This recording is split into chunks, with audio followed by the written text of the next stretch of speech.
Listen carefully and answer questions 1 to 5. Oh, Peter, there you are. You've been ages. What kept you so long? I'm sorry I'm so late, Sally. Have you been waiting long? Oh, half an hour. But it doesn't matter. I've had a coffee, and I've been reading this guidebook for tourists. Sit down. You look very hot and tired. What would you like to drink? I'd love a really chilled mineral water or something. Will you have another coffee? Yes, I will. The waitress will be back in a moment. Why were you so late? Did something happen? Yes. You know, I went to the bank to cash some traveler's checks. Well, the exchange rate was looking healthy, but when I went to the teller, they told me the computer system was temporarily down, so they couldn't do any transactions. They said the problem would be fixed in a few minutes, so I waited. And then I started talking to another guy in the bank, and I forgot the time. Really? Someone you met in the bank? Does he work there? No, he was a tourist from New York. His name's Henry, and he's been here for a week, but he's moving on to Germany tomorrow. He's an architect, and he's spending 4 weeks traveling around Europe. Just like us? Yeah, just like us. He told me the names of some places where we should eat. Great food and not too expensive, he said. Oh, and he also gave me this map of the bus system. He said he didn't need it anymore. Oh, that's useful. Pity he's moving on tomorrow. Here's the waitress. Let's order. Do you want anything to eat, or shall we just have a drink? Well, I'm hungry, and we've got a lot of sightseeing to do, so let's just have a snack and a drink. Sounds good to me. Before you hear the rest of the conversation, you have some time to look at questions 6 to 10.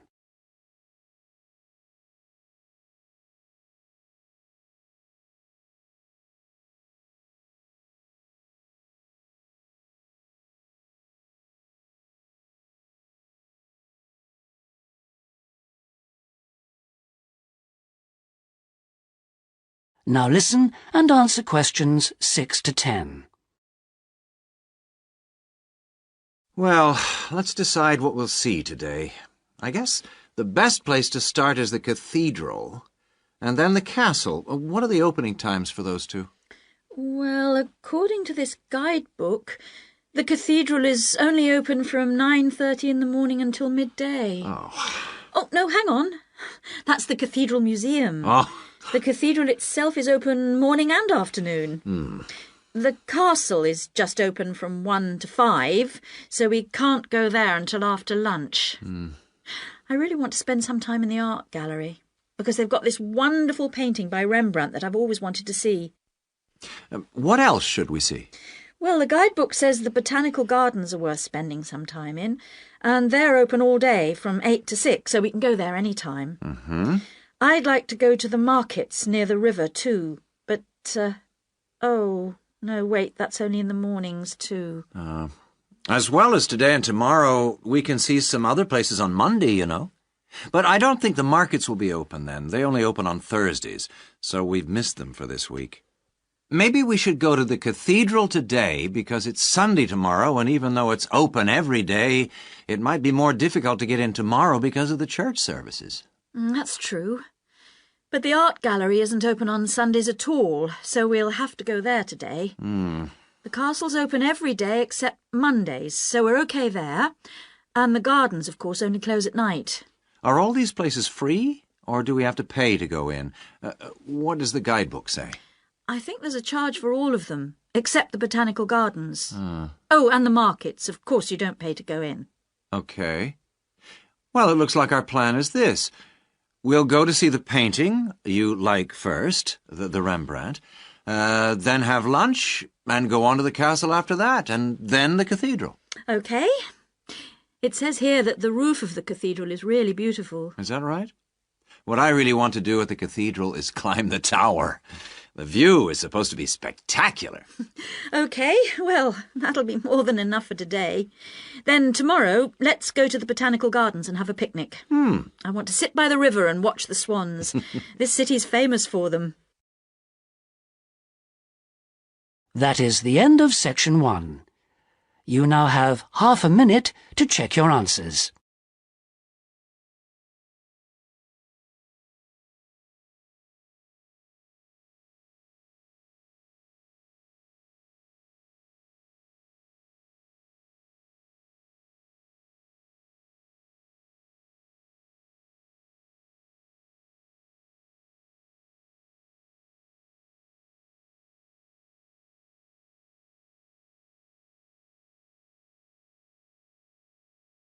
Now turn to Section 2.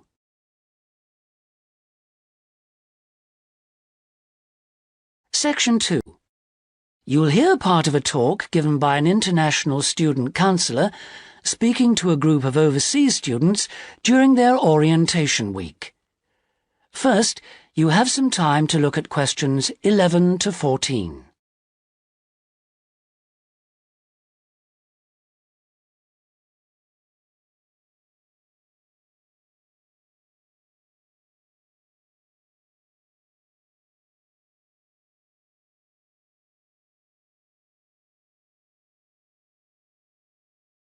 Now listen carefully and answer questions 11 to 14. So the counseling services we offer deal with any problems arising from your studies or in your life outside the university. Let's take academic counseling. If you're confused about subjects or how to combine them in your degree, then we can advise you and discuss the career you are aiming for so that you can see it all in context. We can also chase up your tutor if you're not getting proper feedback on how you are getting on in your subject. Besides help with academic problems, you may also need personal counseling.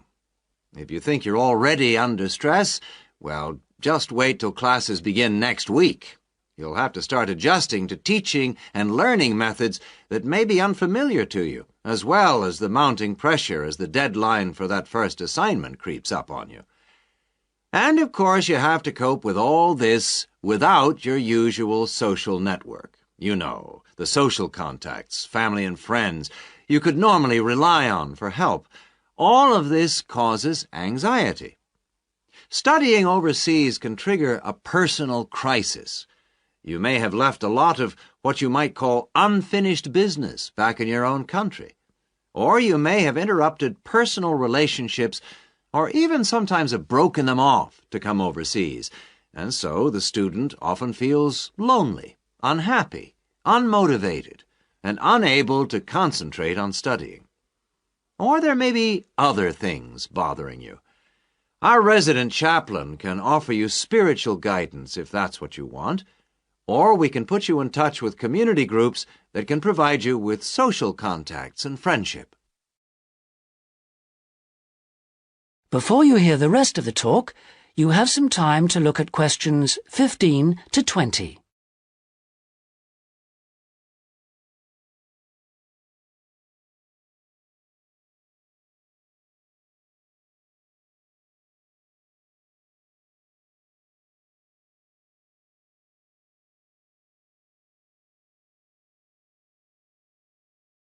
Now listen and answer questions 15 to 20. What about exam stress? It affects nearly everyone to some extent, but especially overseas students like yourselves. There may be a huge amount of family pressure on you to succeed. And if you fail a subject, or drop out of a course because it's too difficult, then your self-esteem can suffer. But it's not the end of the world if you don't pass an exam. I had to resit first-year anthropology, so I can certainly offer you a sympathetic ear. Anyway, exam failure can lead to worrying changes in the way you normally behave. You may also be off your food, or you may have dietary problems because the local food is not to your liking and upsets you, and this can affect your health and studies. Glenda Roberts is our dietitian in the health service, and we can put you on to her. And we all have money problems, don't we? But remember, full-time students can get a low-interest loan of up to $600 to buy books and for similar study-related expenses. That's right. And you can get double that amount if you can't afford an item of equipment you need for your course, a musical instrument, for example. And it doesn't stop there. When you move into a flat, starting up expenses, including furniture for it, can be covered by a loan through the welfare service. See Jill Freeman for details. Can we help you? Well, last academic year, in spite of staff cuts, we counseled 240 international students for a total of 2,600 hours counseling. And finally, we won all but just one of the 12 appeals that we launched on behalf of students. Not too bad for an understaffed service, don't you think? That's all from me. Thank you. That is the end of Section 2. You now have half a minute to check your answers.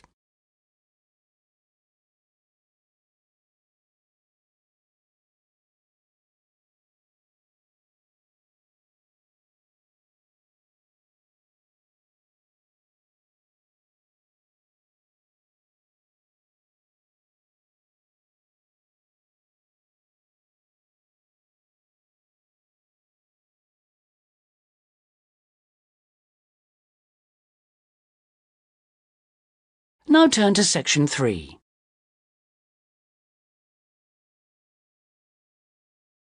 Section 3. You'll hear three friends discussing an assignment they're going to work on together. First, you have some time to look at questions 21 to 26.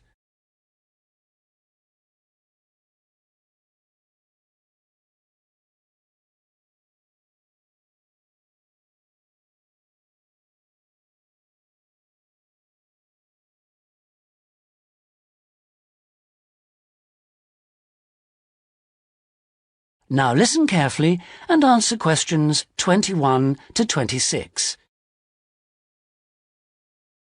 Oh, there you are, good. Sorry I'm a bit late. There was a long queue.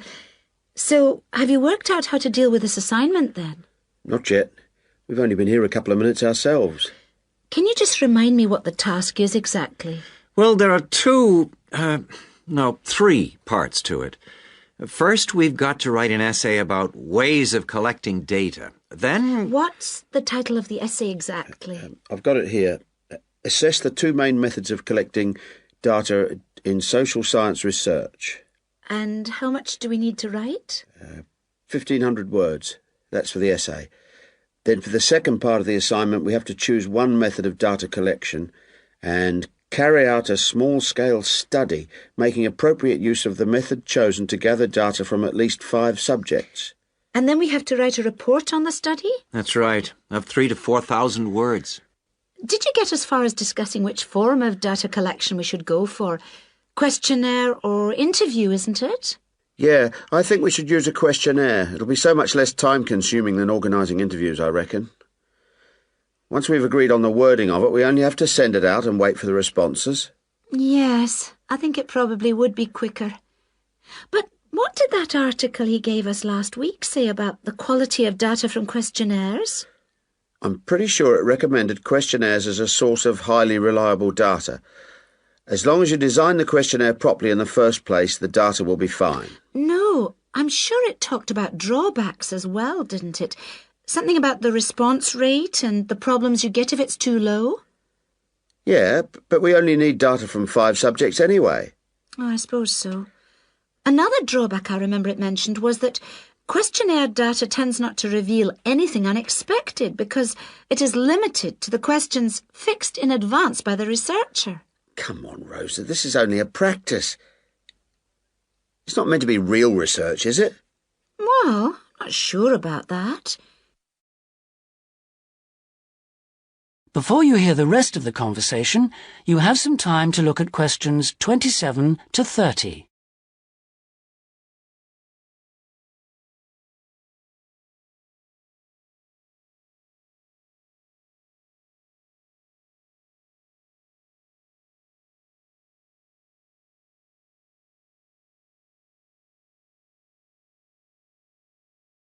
Now listen and answer questions 27 to 30.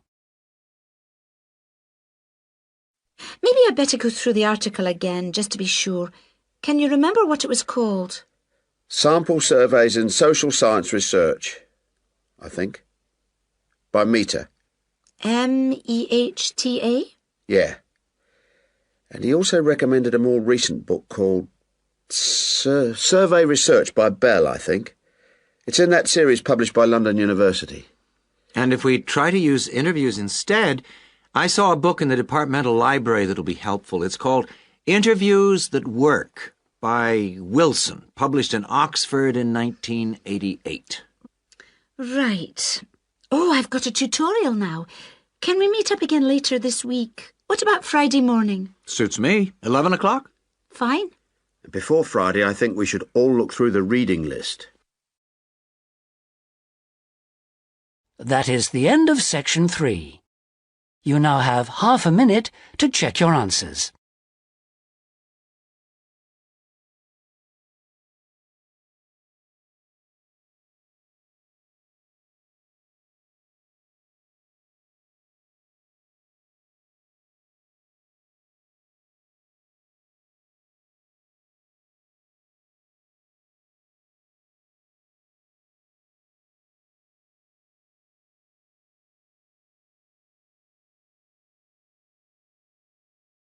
Now turn to section 4.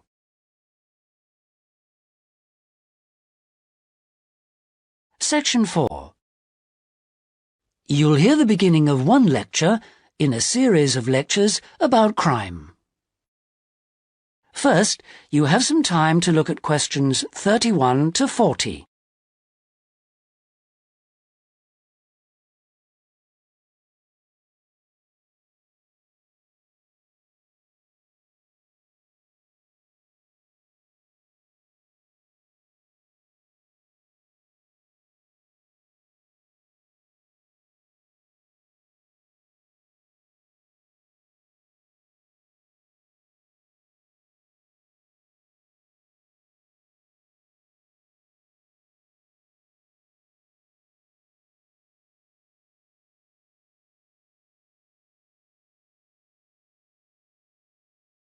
Now listen and answer questions 31 to 40.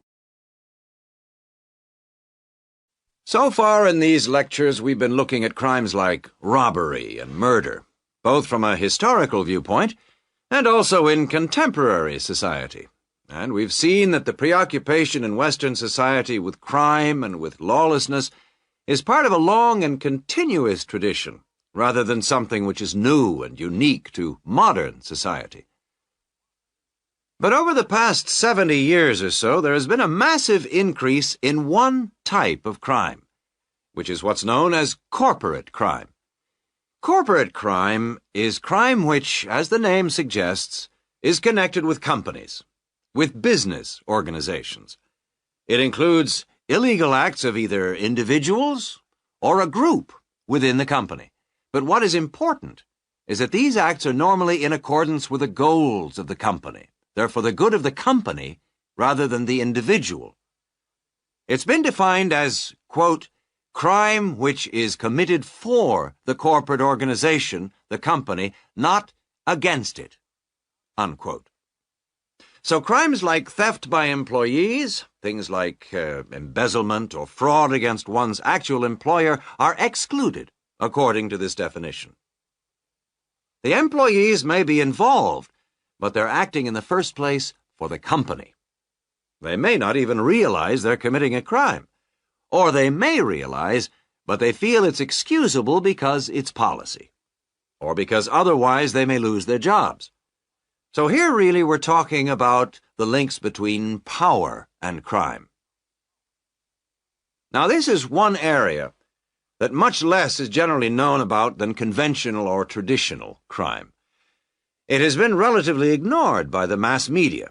For example, it tends to be underreported in comparison with conventional crime in news broadcasts, and in crime serials and films and so on. They very rarely deal with corporate crime. And it also tends to be ignored in academic circles. There's been far more research on conventional crime, and far more data is available. There are several reasons for this lack of interest in corporate crime compared with other types of crime. It's often very complex, whereas with conventional crime, it's usually possible to follow what's going on without specialist knowledge. As well as this, whereas conventional crime usually has a lot of human interest, corporate crime often has much less. The third reason, and possibly the most significant one, is that very often the victims are unaware.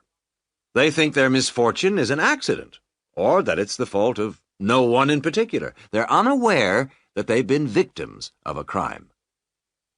So when we look at the effects of corporate crime, we may find it's very difficult to assess the costs, but these costs can be very considerable in both their economic and social aspects.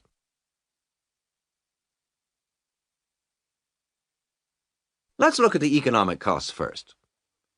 For example, if a company is producing fruit juice, and it dilutes its product so that it's just a little below the concentration it should be, many millions of people may be paying a small amount extra for their carton of orange juice. Now, small amounts like this may seem insignificant for individual customers, too small to worry about. But for the company, this deception might result in massive illegal profit. However, all studies of corporate crime agree that the individuals are in fact deprived of far more money by such crime than they are by conventional crime like robbery and theft. In addition to this, we have to consider the social costs of corporate crime, and these are again very difficult to assess, but they are considerable. They're important because they can undermine the faith of the public in the business world, and also, more importantly, because the main group of people they affect are in fact not the richer sections of society, but the poorer. So here companies are robbing the poor to benefit the rich. There are two more points to do with corporate crime that I'd like to illustrate with reference to a specific event which occurred several years ago. This was an explosion of a large oil tanker, which caused the loss of more than 50 lives of the crew. It was an explosion which never should have happened, and a subsequent inquiry laid the blame not on anyone who had actually been on the tanker at the time, but on the owners of the tanker. They had deliberately decided not to carry out necessary repair work on the tanker as it was due to be sold, and it was this lack of repair work which was directly responsible for the explosion. Now, this illustrates 2 points to do with corporate crime. First of all, that it does not have to be intentional. The owners of the tanker certainly did not intend it to explode, but very serious consequences can result from people or organizations not considering the possible results of their actions seriously enough. The main crime here was indifference to the human results, rather than actual intention to harm anyone, but that didn't make the results any less tragic. And this leads me to my second point, that corporate crime can have very severe consequences. It's not just a matter of companies making bigger profits than they should do, but of events which may affect the lives of innocent people. And yet very often, companies, because they say they didn't intend to harm anyone, can avoid taking responsibility for the results of their actions, and that has been a very dangerous loophole in the law. Now, a further example of corporate crime was that That is the end of section 4.